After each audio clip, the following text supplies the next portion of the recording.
বাড়িতে থাকা চাল ডাল দিয়ে দারুণ এই রেসিপি আপনারাও বানিয়ে দেখতে পারেন। তার জন্য 1 কাপ চাল নিয়েছিলাম, 1 কাপ ডাল দিয়ে দিলাম আর দিয়ে দিলাম 3টে শুকনো লঙ্কা। বেশ কিছুটা পরিমাণ জল দিয়ে ভালো করে ধুয়ে নিতে হবে, তারপর কিছুক্ষণ জলে ভিজিয়ে রাখতে হবে। এখন ভেজানো চাল ডাল আর শুকনো লঙ্কাগুলো মিক্সির জারের মধ্যে নিয়ে ভালো করে পেস্ট করে নিতে হবে। সমস্ত চাল ডালগুলোকে খুব ভালো করে পেস্ট করে নিয়েছিলাম। এবার মিশ্রণটাকে মিক্সিং বোলের মধ্যে নিয়ে নিলাম। তার মধ্যে দিলাম অল্প একটু লবণ আর দিয়ে দিলাম টক দই।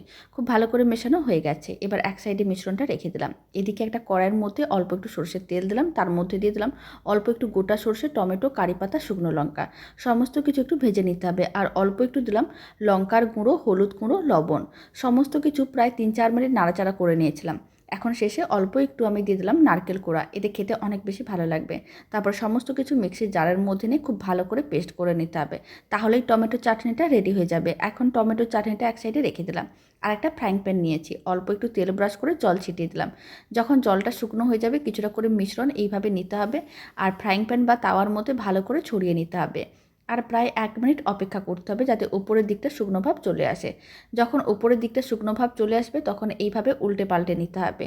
তাহলেই রেডি হয়ে যাবে দারুণ স্বাদের এই ধোসা, যা খেতে ভীষণ ভালো হয় আর বাড়িতে থাকা চাল ডাল দিয়েই বানানো যায়। আপনারাও বাড়িতে বানিয়ে দেখতে পারেন, আপনাদের খুবই ভালো লাগবে।